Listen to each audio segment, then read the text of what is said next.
everybody, and welcome to this edition of the Spartan Sports Report here on TV3. And Sam and I are happy to have joining us the head football coach at CHS, Adam Kelly. Well, Adam, it's springtime. It is. So it's still football time at CHS? It is football. We work around the clock 24 hours a day, 7 days a week. Not quite that, but the IHSAA has opened up opportunities for spring practice now. So we've been on the field the last couple months, once a week, not a couple months, the month of April, and then we have a few in May. So we are actually getting some football in, not just the weight room and the conditioning and those types of stuff. That's great. Do they limit it as number of hours or? It is. You can meet twice a week for no more than 2 hours in each session. No equipment or anything, but you can use training aids and balls, and your coaching staff can be on the field, and so we've taken advantage of that, and our kids have shown up. Our numbers have been good, so we're pretty excited about it. Optimistic, Sam. Yeah, I think it's a good thing. That, yes. The NCAA does the same thing. They have their scrimmage games in the spring and all that. So why not high school? I think it makes good sense that because there is so much for the kids to absorb in football. Right. And we went through and we found the dates where there were no baseball games and no track meets, and so we tried to locate the dates where there wasn't anything going on, so there wasn't conflict and the kids didn't have to miss because of their spring sports. So they can do both. So Good. If their coach allows it. And again, it's non-contact, so and it's relatively low key. We play some music at the stadium and put the lights on, and try to make it a fun experience as well as a learning experience. Great. Yeah. Kids pretty anxious to play? I think so. We've had a really good group, especially the last 2 months in the weight room, those that aren't in spring sports. And even the conversations I've had with those that are in spring sports, they're looking forward to getting back out on the field here in early June. So we're very optimistic about the group we have coming back, and excited to get the year going. And some pretty good experience coming back. We did. We had a lot of young guys. Our junior class was small last year, and so that's going to mean that we have a smaller senior class this year. And because we had that smaller junior class, a lot of our sophomores and several freshmen were able to get varsity time last year, and so we're hoping that pays off as they move into their sophomore and junior years. I know that you would have rather those groups would have played freshman and JV ball, but it was what it was. So now you just have to build on that and make it a positive. Oh, absolutely. We would like our varsity, our Friday night team to consist of juniors and seniors with no sophomores and no freshmen, unless every once in a while you get that extremely good kid that may play as a freshman or sophomore. But over the past few years, we've had to supplement with freshmen and sophomore quite a bit, and we're hoping we're almost to the point where we've cycled that out, and we get into those bigger junior and senior Classes, and then we can load up the freshman class and have a JV game and do those things. So we see it coming. It's just if you get one class where it's small, it throws a wrench in it for more than 1 year. It's not just a 1 year where it sets you back. It's multiple years. So, and we've seen this cycle before back in 2015. After we lost a big class in 2014, we were down to a small class in 2015 playing freshmen and sophomores, and so it took us a couple years to then get back to where we wanted to be. So the kids, and I like to remind them and remind the parents too, that there's only 4 years of eligibility, and if you have any doubt that maybe might sometime in the future wish you would have played, then go ahead and play. Go ahead and try out. Absolutely. I've never had a kid come back and say, man, Coach, I really wish I wouldn't have played ball. But I get them all the time to come back and, I'm sorry, Coach, I really should have played ball. And I'm sure that's across the board with most sports. So we really try to encourage them to stay with it, even if they're not necessarily, having great success or having the best time. We hope that they can find their spot, their niche as they move through their high school years. Well, I hope they do. Yeah, I do too. Yeah. Season starts the third Friday of August. Yes. And when can you officially start practice? I believe it's August 3rd or August 5th. Okay. It's Monday, and we'll do our midnight practice like we've done for the past 7 seasons. And then we have, after the end of the first week, we do our our Fan Fest, Spartan Fan Fest, Yes. where all grade levels come together and we all play and we get a picture and have the community comes out and that kind of thing. And then at the end of week 2, we play Monrovia in a scrimmage game.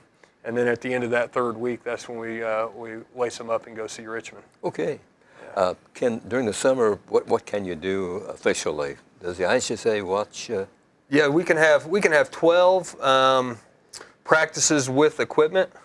And then we can have 5 of those can be competitive, so against another team. So we have 12 practices scheduled. We typically do a Tuesday night from 6 to 8 p.m. But then, like I said, we have scrimmages scheduled throughout the month of June and July as well. So we're going to do a couple camps. We're going to go down to Salem High School for a team camp, for a one-day camp in early June. And then we're going to host, I believe we have 4 teams coming to our complex for a day. I think it's the 13th of June. And then we're going to go to Indianapolis and play at the Colts facility on a Saturday morning against a team that will be brought in as for the officials.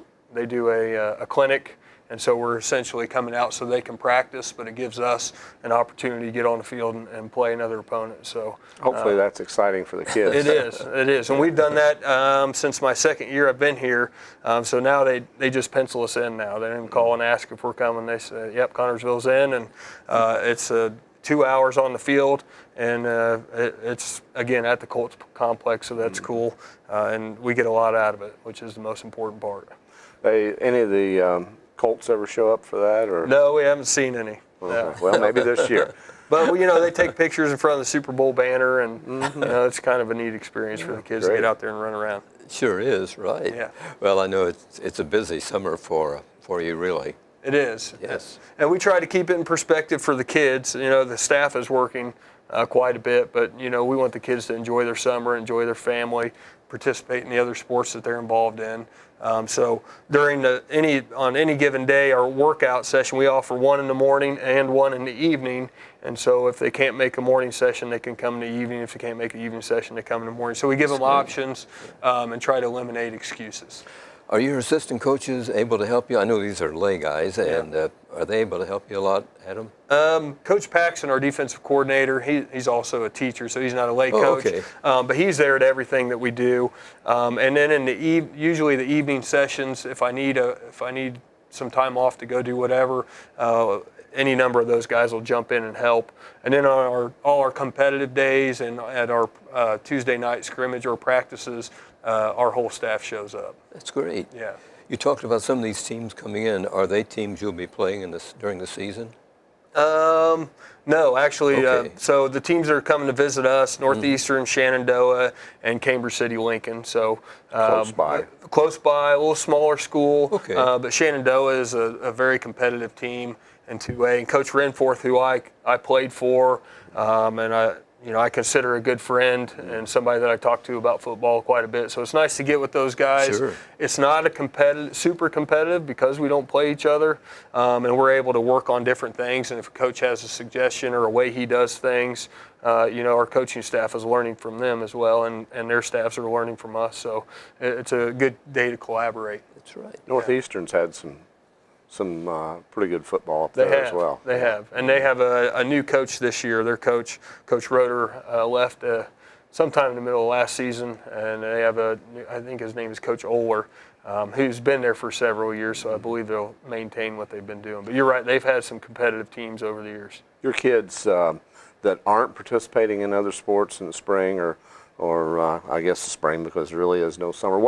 Or during winter months, what do you encourage them to do, like to stay in shape or to become better football players? Well, we open the weight room after school 4 days a week for an hour and a half, and so we encourage them to show up for that. We spend about 20 minutes or so working on agilities and speed training and those types of things. So we're not just in there slamming weights. We're working on athletic movements as well. And then we encourage them to join our advanced physical conditioning class during the school day. That's becoming more and more difficult with WCCC obligations. as well as the early college, high school obligations. So more and more of those kids are having a hard time fitting that into their schedule, but we do offer it after school. And this year we haven't done any morning sessions, but in years past I've also opened it up 3 days a week in the morning for those guys that are in another sport or can't make it because of whatever their obligations are. So we give them plenty of opportunity to get in there and increase their ability for sure. How will the new field house help your football? I think it'll help our training more than anything during the winter months. Right now, when we go out to do our speed and agility stuff, we're in that hallway right out in front of the weight room by the pool, and there's really not a lot of space there. And then the flooring, the texture of the flooring in that small high school gym, and in the upper part, it's like a skating rink in there. So doing agility work and planting and doing those types of things is very difficult. Yes. And so I think this new rubberized floor that they'll have on a couple of those courts will help us. The track lanes on the outside, I'm going to get with the construction guys and have them build boxes for our sleds so we can push the sleds, but it'll be so it won't damage the surface. So I think it's going to open up quite a bit. Yes. Of course, we'll be working around the softball and baseball and while they're in there, in those cold months. But, I haven't met a coach at Connersville High School that hasn't said, here, I'll squeeze over here, or here, I'll squeeze over here. So we're really looking forward to how open it's going to be and the opportunities it's going to give our kids. Well, it opens up our other facilities too. Absolutely. That can be used for practices, other courts. And Yes. Yeah. What I was just thinking that speaking of your kids in the off season, are there any other sports, winter or spring sports that help a football player more than another one would? I would say that wrestling would probably be that sport. If your focus was football, I want to be the best football player I can be. What can I do in the winter to get better? I think wrestling really kind of corresponds with football, but basketball would as well. The footwork they do and the hustle, and especially the way Coach Brown works with those kids would be phenomenal. The swimming, you're using muscles that you don't use in any other sport. So the core strength and the things that go along with swimming. And in the spring, I think track would probably be, the big one. And a lot of programs, they push their kids towards track during the spring season. But we have kids playing baseball, we have kids running track, all of those things. But I would say wrestling and track would probably be the two. If I could pick for each one of my kids what they would go do next, those would be the two I would recommend. And I know there's IHSA has ads on the radio and talking about not concentrating on one sport. That recruiters from college, they like somebody that's well balanced, not only academically but athletically. And you buy into that? I do. One of the concerns in terms of injury would be overuse injury when you're doing the same thing over and over and over and over. So when you move over to another sport, you may be doing physical skills that are similar, but it's going to be a little bit different in the way you approach it. Plus in terms of the school athletic department and school spirit and community involvement. I want all my kids to play as many things as they want to play, plus the exposure to other coaching staffs and to other kids. And so to develop as a well-rounded athlete, to be able to do multiple things, and to be a well-rounded person, as much exposure as you can get to other people and other situations and different types of adversity. I think that there's no bigger lesson. In fact, I took my son to a combine down in Cincinnati on Saturday. And there are 1,000 kids sitting in the bleachers getting ready to, go through their skill and drill work. And kids from all over the country, kids from every socioeconomic background, different religions, different everything that you could imagine were within that group. And I was texting my wife and not to sound derogatory, I said, but you put these kids on the street and they're fighting. You put them in a stadium and they're brothers. And so, sports, not just football, of course, that's what I focus on, but I think the benefit of playing everything you can play is priceless.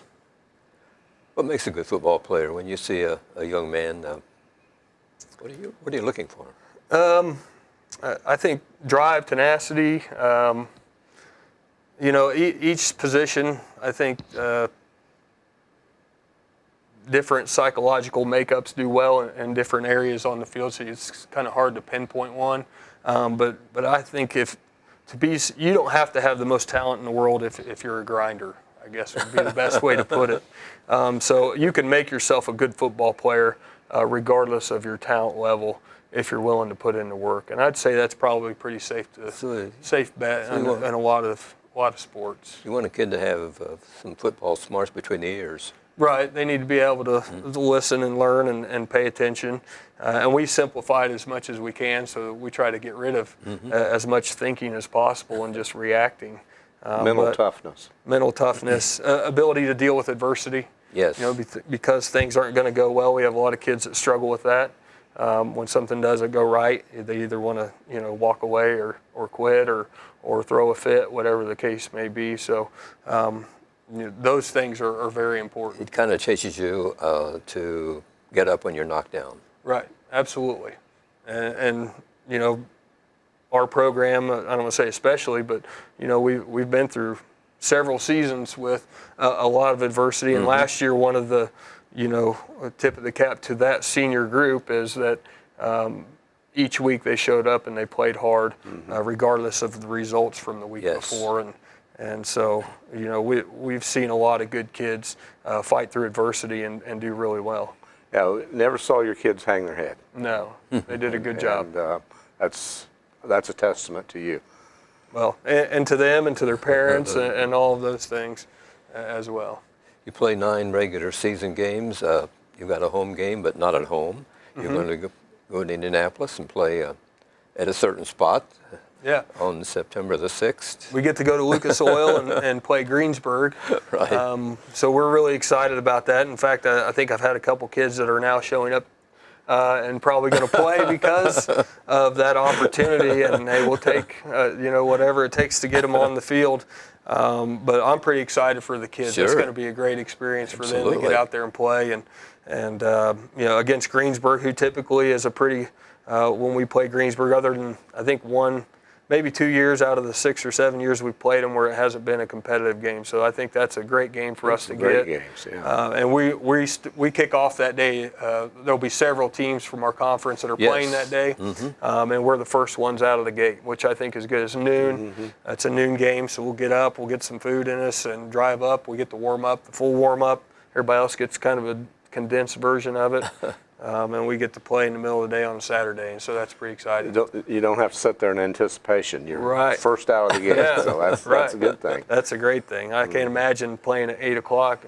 I'm gonna wake up at 5 in the morning and sit around and wait to play. So we're excited about it, and I know our kids are excited about it. Oh yeah, I think the community will be excited about it. And we're gonna, the youth league gets to go up with us, and they get to come out and form the tunnel for our kids when they're introduced, and they'll have a section for them to sit. And we're trying to see if we can get some buses for them, and maybe take some buses of students and kind of make it a big deal. It's going to be a great day, and you have great fan following. We do. Yes. Connersville has always been very supportive. Regardless of what we're doing that season, Connersville shows up, and I always feel very grateful that we play here in Connersville. Won't have to worry about lightning or rain or any of that playing inside Lucas Oil. I think last year we had 7 out of the 9 regular season games we were underwater or in the elements. So we'll look forward to dry conditions. Any chance you think they might open the roof though if it's a nice day? Well, if it's nice out early in the season, so I would say that's probably a good bet. Tell us about your youth league. You work with these young kids beginning when? Well, we have a kindergarten. This year we're actually transitioning our league a little bit. We've kind of split from the league we were in.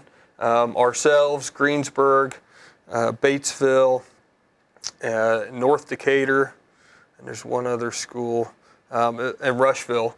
We've split from where it was all conference teams plus Milan. There's been a difference in philosophy in terms of where we want the league to go. So we've split, and we're creating a new league. And we're actually going to go back to combining some grade levels. We're going to add in flag football as an option for first and second graders.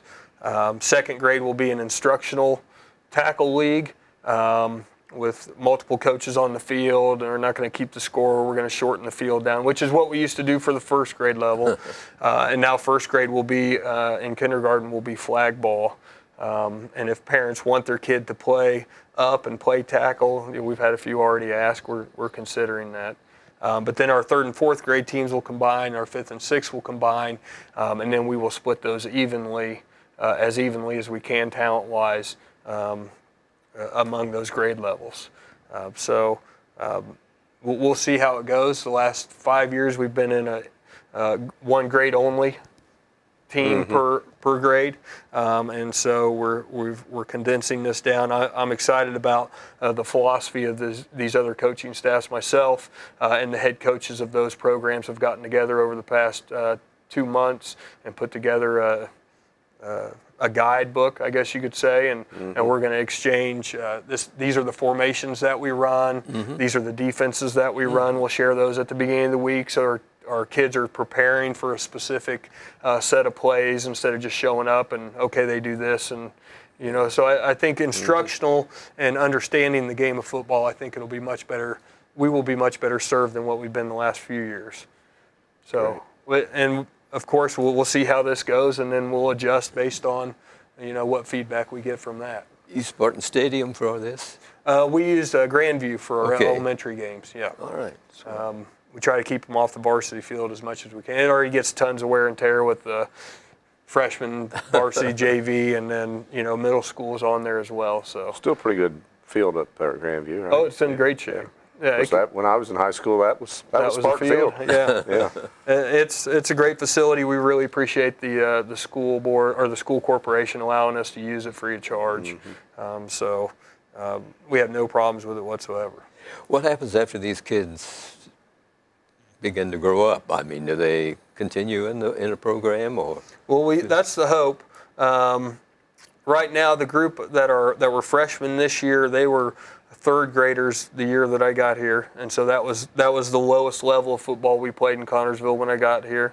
And so, in my son's class, they were fourth graders. So next year we will have our first senior class of that first group of young people, and other than there's a couple low spots in some classes, but other than that, I feel like we're maintaining now more than what we had before, the number of kids that are making the jump from elementary school to middle school, and then from middle school to high school. So we're doing a better job. Not all of them are moving over, but some of them play soccer in the spring and football in the fall, and they've decided, hey, I'm going to be a soccer player, not a football player. And some of them, I don't like this. I don't like physical contact, so they, don't come back. So there's various reasons as to why these young men don't continue to play, but we are continuing to try to find out why and help them out. Great feeder program, Adam. Well, we're trying. Sure. We put a lot of time and effort into it. Absolutely. We know that in this type of community, that is the key. We have to grow organically, or we're not going to grow. Yes. Right. Take a break in football for a second, and this week's CHS sports schedule. Monday, the girls' tennis team is home with Franklin County. On Tuesday, the boys' golf at home, meeting Knightstown and Shelbyville at Willowbrook. Tennis at Hagerstown, softball, a home game with Pendleton Heights, baseball at Greenfield Central, and a home track meet with Hagerstown. That's all on Tuesday. On Wednesday, a home softball game with Franklin County. Baseball is home with Pendleton. On Thursday, baseball at Rushville. Friday, the track team at Greenfield. Golf team will be at North Decatur, and tennis will be at home against Northeastern. In the middle school sports, baseball home Monday with Whiteland. Plays Tuesday at Waldron. Thursday, home with Cambridge City. Home Saturday with Eastern Hancock in a doubleheader. First pitch at 2 o'clock. Softball Monday at Yorktown. Tuesday, home with Shelbyville. There's a game Thursday at Morristown. Friday at Greensburg. And the golf team at Greensburg Tuesday. Home Thursday with Centerville. Track and field takes part in a three-way meet Tuesday at Richmond. Is home Thursday with Rushville. Saturday, a home invitational starting at 9:30 a.m. A lot of action going on locally, Adam. Oh, yeah. It's great to be a sports fan. Yeah, hopefully the weather cooperates. Randy Ollis was saying a lot of rain this week. Let's hope Randy Ellis is wrong. I hope. Well, Adam, it's always great to come in here and talk about football. I know you're real anxious for the season to get underway, and it sounds to me like the kids all are in a great frame of mind. They are. Yeah. I've been really, especially some of the group of freshmen from last year that'll be sophomores next year. We've increased those numbers quite a bit. And, I have several kids that have, hey, coach, I want to play. Hey, coach. And I think that's, their buddies are playing, so now they want to play. But that class has grown quite a bit, and we're really excited about some of the kids that are coming out in that class, as well as the junior class. And we're working on some young men that'll be seniors that maybe haven't played for a few years. Some of them, they haven't played since middle school. Some really good athletes that we know if they stepped in would, move us towards the top, in my opinion, of the conference almost immediately. So we're recruiting those young men, and we're selling them our product, and hopefully that they buy in. Some of you guys who were freshmen last year got varsity experience. They did. Yes. They did. And they performed well. Yes. And we've talked about it before. That's not the goal.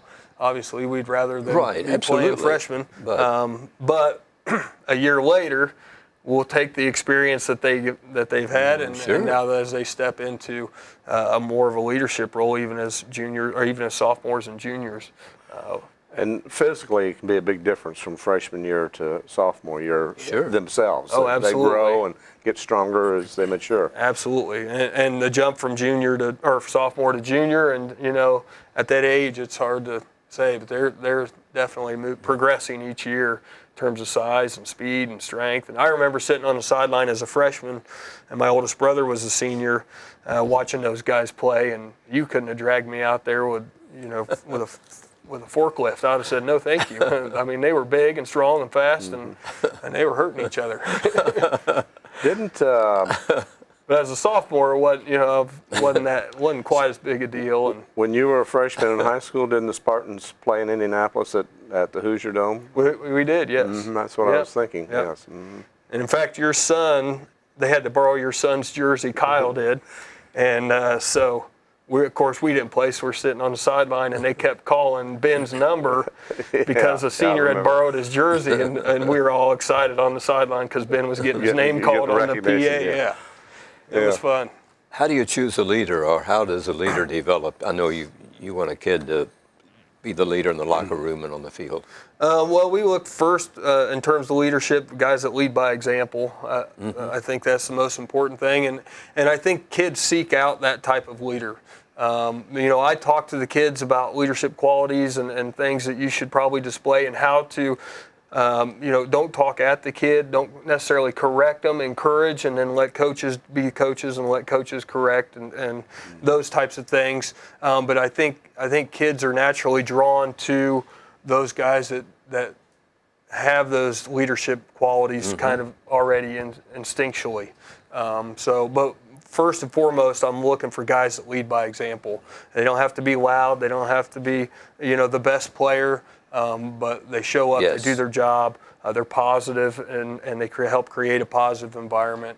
And so those are the young men we're really looking for to step forward. How do you choose a captain? How do you choose the 4 kids that go out to the center of the field? Well, what we do is based on our summer workout participation, we have a thing called Iron Warrior. And so if you make 80% of your workouts plus so many of the Tuesday night practices and so many days of camps and whatever, then you make the Iron Warrior team. And you get a T-shirt and you get a sticker for your helmet and a couple other things. But you also now can be nominated and voted on as a captain. I don't think it's – and then the team, the players, then vote for, out of that group, who their captains are. I don't allow those that don't make the 80% and so on and so forth. I don't allow their names to go into the hat because if you're not there, how can you be a leader? Adam, thanks for joining us. It's always good to talk to you about CHS football. Thank you, sir. Thanks for watching this edition of the Spartan Sports Report here on TV3. Good night, everybody.